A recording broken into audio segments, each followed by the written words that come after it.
خراسان کے ایک گورنر شیخ عبداللہ طاہر بڑے نیک اور پارسا شخص تھے۔ خراسان پہلے کا جو آج افغان اور ایران کے کچھ حصوں سے ملتا ہے، پہلے ایک پورا ایک ملک تھا یا ایک پوری ریاست تھی۔ تو وہاں کے جو گورنر تھے شیخ عبداللہ طاہر، جیسے ہی وہ گورنری پر آئے، تخت پر آئے، اعلان کیا عدل و انصاف قائم ہوگا، کوئی چوری ڈکیتی نہیں ہوگی، جرائم پر قابو پایا جائے گا، اور سارے اپنے پولیس کو، فوجیوں کو تعینات کر دیا۔ اتفاق ایسا ہوا کہ اس شہر میں ایک لوہار غریب کسی دیہات کا رہنے والا کام کرتا تھا۔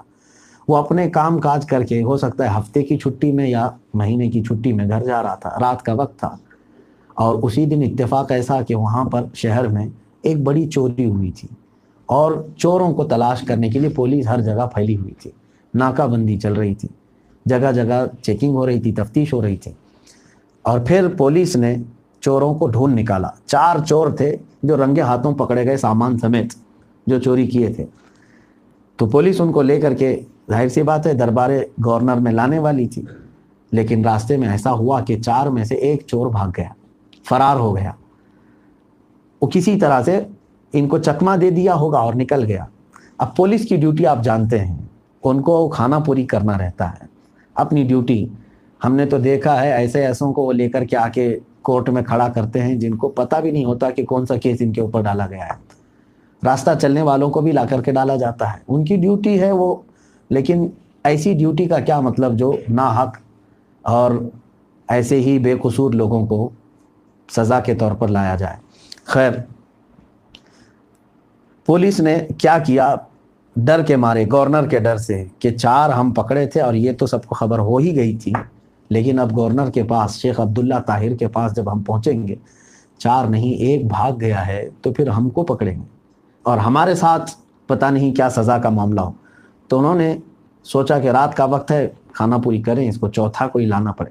اتفاق سے وہ غریب لوہار جو گھر جا رہا تھا، پولیس نے اسی کو پکڑ لیا، پکڑ کے 4 کی عادت پورا کر دی اور لے کر کے چل پڑے، اور گورنر کے پاس آئے، لا کر کے پیش کیا کہ یہ سامان سمیت 4 چور پکڑے گئے ہیں۔ تو گورنر نے یہ دیکھا کہ سب ثبوتوں کے ساتھ یہ پکڑے گئے، مزید تفتیش کرنے کی ضرورت نہیں، حاجت نہیں، کہا کہ جیل میں ڈال دو، ان کو قید میں ڈال دو۔ چلے گئے۔ اب بیچارہ جو لوہار تھا اسے اپنی صفائی کرنے کا بھی، پیش کرنے کا بھی موقع ہی نہیں ملا، جیل میں چلا گیا۔ اب وہ رونے لگا، اس کے بیوی بچے اپنے گھر انتظار کر رہے ہوں گے، یاد کر رہے ہوں گے، اور یہ یہاں خواہ مخواہ بغیر کسی جرم کے قید ہو گیا۔ اللہ رب العزت کے حوالے کر دیا اس نے اپنا معاملہ، اور کہا اے رب ذوالجلال، اب اس جگہ پر سوائے تیرے میرا کوئی مددگار نہیں۔ السلام علیکم ورحمۃ اللہ وبرکاتہ۔ امید ہے آپ سب خیریت سے ہوں گے۔ دوستو، آج کا بیان جو ہم سننے جا رہے ہیں وہ نہایت ہی اہم اور فکر انگیز ہے۔ اکثر لوگ یہ سوال کرتے ہیں کہ گھر سے برکت کیوں اٹھ جاتی ہے، روزی تنگ کیوں ہو جاتی ہے، غربت کیوں آ جاتی ہے، حالانکہ ہم دن رات محنت بھی کرتے ہیں، لیکن اس کے باوجود دل کو سکون نہیں ملتا اور زندگی میں تنگی محسوس ہوتی ہے۔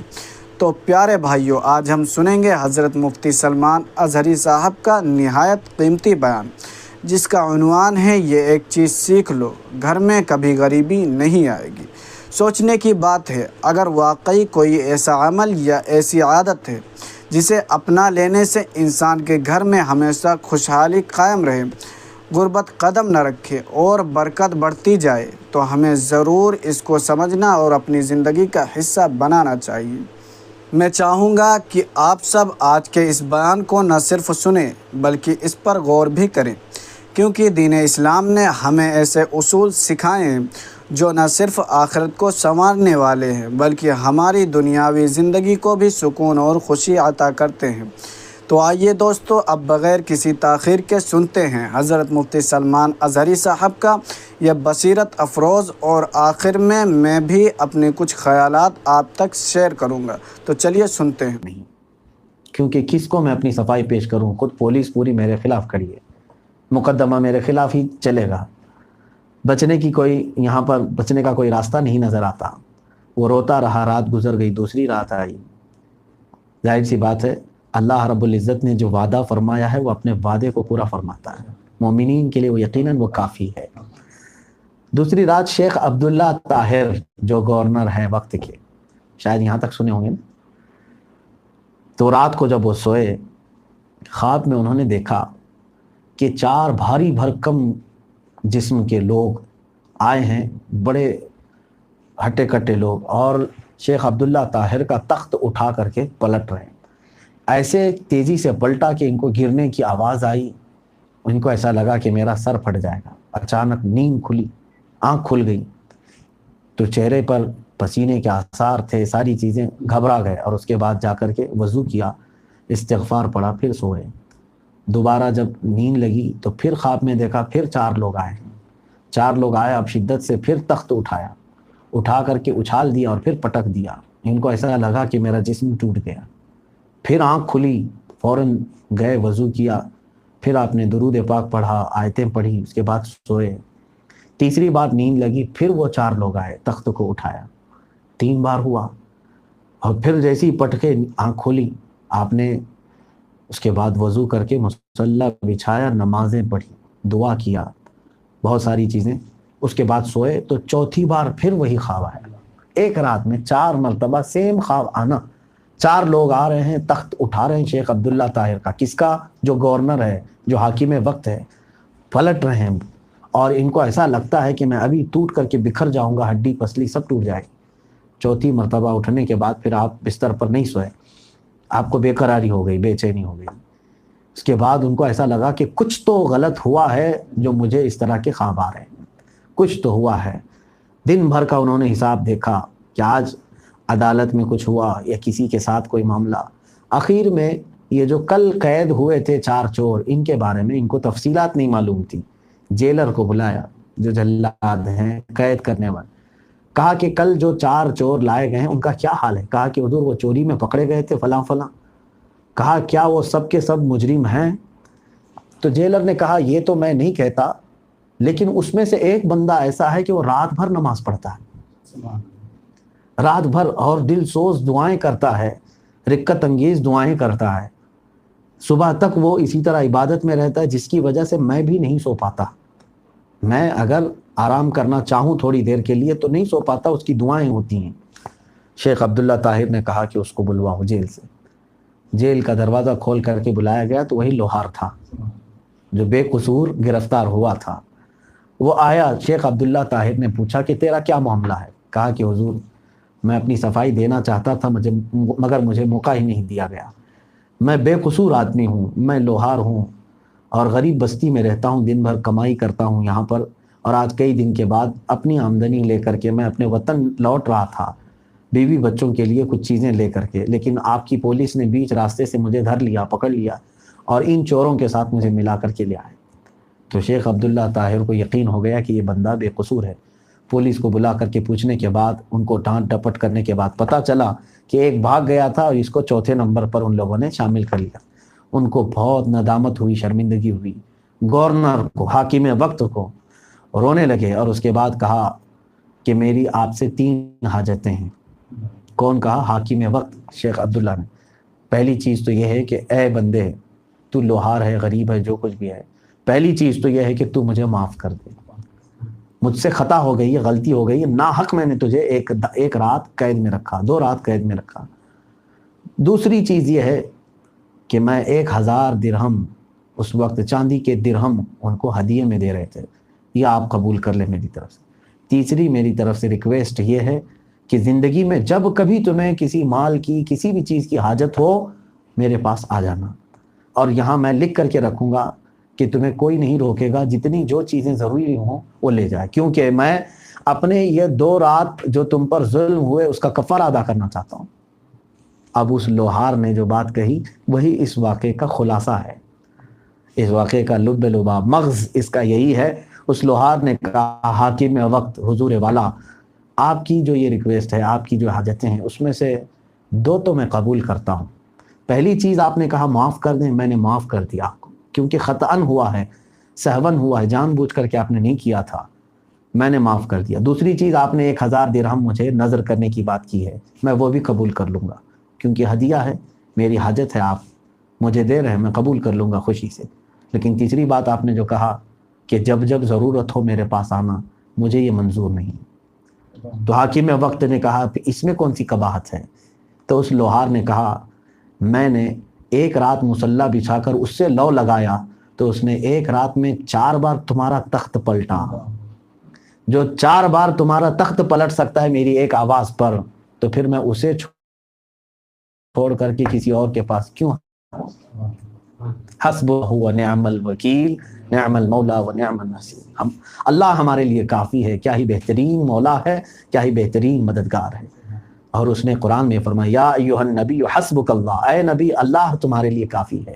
یہ آیتیں کئی جگہ پر ہیں، بس یہ ہے کہ ایمان والے توکل کریں جیسا کہ توکل کرنے کا حق ہے۔ یہاں تک کہ میرے آقا صلی اللہ علیہ وسلم نے فرمایا اگر پرندوں جیسا یقین اور توکل تمہارے اندر آ جائے، پرندے جس طرح سے اللہ پر بھروسہ رکھتے ہیں، حدیث میں یوں اللہ کے حبیب صلی اللہ علیہ وسلم فرماتے ہیں لو توکلتم علی اللہ، یعنی اگر تم اللہ پر بھروسہ کرتے ہو جیسے کہ طیور پرندے کرتے ہیں۔ کیوں پرندوں کی بات حضور نے فرمائی؟ فرماتے ہیں میرے آقا صلی اللہ علیہ وسلم کہ وہ صبح خالی پیٹ اپنے گھونسلوں سے نکلتے ہیں، شام کو پیٹ بھر کر واپس آتے ہیں۔ ان کی کوئی جاب نہیں، ان کی کوئی ملازمت نہیں، ان کی کوئی ڈیوٹی نہیں، ان کی کوئی تجارت نہیں، لیکن ان کا رزق اللہ نے پھیلا رکھا ہے۔ صبح خالی پیٹ جاتے ہیں، شام میں خالی پیٹ بھر کر واپس آتے ہیں۔ میرے آقا صلی اللہ علیہ وسلم فرماتے ہیں اگر پرندوں جیسا بھی تمہارے اندر توکل آ جائے تو تم صبح خالی پیٹ نکلو گے، اللہ شام میں تمہیں پیٹ بھر کر واپس پلٹائے گا۔ اور دوسری بات امام جعفر صادق رضی اللہ تعالیٰ عنہ فرماتے ہیں اس پرندے کو دیکھ کر کے میں نے توکل سیکھا اللہ کی ذات پر۔ کہا کیسے؟ میں نے دیکھا ایک تار پر تار لگے رہتے ہیں یا رسی ہے، وائر ابھی کے زمانے میں ہے، پہلے رسی وغیرہ ہوگی یا کوئی تار لگایا گیا ہوگا۔ سیدنا امام جعفر صادق رضی اللہ تعالیٰ عنہ سے یہ روایت ہے، فرماتے میں نے دیکھا ایک کوے کو اور کسی کبوتر کو تار پر بیٹھا ہے، پوری رات سوتا رہا۔ رات کہاں سوتے ہیں پرندے؟ کسی ڈال پر، کسی شاخ پر، کسی تار پر۔ تو سیدنا امام جعفر صادق رضی اللہ تعالیٰ عنہ فرماتے ہیں اے بندے کیا تو ایسی دیوار پر کھڑا ہو کر کے سو سکے گا جس کے آس پاس کوئی سہارا نہیں، کہ جہاں تجھے جھپکی آئی، جہاں اونگ آئی تم گر جاؤ گے، تم اپنے آپ کو سنبھال نہیں پاؤ گے۔ لیکن وہ پرندہ پوری رات سو جاتا ہے اس بنیاد پر کہ اسے یقین ہے اللہ اسے گرنے نہیں دیتا، رب تبارک و تعالیٰ اس کی حفاظت فرماتا ہے۔ یقیناً میرے عزیزو اللہ رب العزت کی ذات پر وہ توکل آئے تو وہ متوکلین کی صفت ہے۔ ہم میں سے ابھی اس درجے کو پہنچے ہوئے لوگ نہیں ہیں، اللہ کرے کہ ان کی خیرات ہم۔ دوستو آپ نے حضرت مفتی سلمان اظہری صاحب کا یہ خوبصورت اور ایمان افروز بیان سنا۔ واقعی دل کو لگتا ہے کہ دین اسلام نے ہمیں کس قدر آسان اور بابرکت طریقے سکھائے ہیں۔ صرف ایک چھوٹی سی عادت اپنا لیں اور اس کے ذریعے اللہ تعالی گھر سے غربت اور تنگ دستی کو ہمیشہ کے لیے دور کر دیتا ہے۔ ہم سب کو چاہیے کہ جو باتیں آج ہم سنیں اس پر عمل کرنے کی پوری کوشش کریں۔ صرف سن لینا کافی نہیں ہے، اصل کمال تب ہے جب ہم ان باتوں کو اپنی زندگی کا حصہ بنائیں۔ یاد رکھیے برکت صرف رزق میں زیادہ ہونے کا نام نہیں، بلکہ تھوڑے رزق میں بھی سکون، خوشی اور اطمینان ہونا ہی اصل برکت ہے۔ اگر ہم دین کی بتائی ہوئی ان چھوٹی چھوٹی باتوں پر عمل کر لیں تو نہ صرف ہماری دنیا سنورے گی بلکہ ہماری آخرت بھی روشن ہو جائے گی۔ میں یہی دعا کرتا ہوں کہ اللہ تعالی ہمیں اپنے دین کی سچی سمجھ عطا فرمائے اور ہمارے گھروں کو برکتوں سے، رحمتوں سے اور سکون سے بھر دے، آمین۔ اگر آپ کو یہ ویڈیو پسند آئی ہو تو دل سے لائک ضرور کریں اور چینل کو سبسکرائب کرنا نہ بھولیں اور اپنے دوستوں عزیزوں کے ساتھ ضرور شیئر کریں تاکہ آئندہ بھی ایسے ہی علمی اور روحانی بیانات آپ تک مسلسل ملتی رہے۔ تو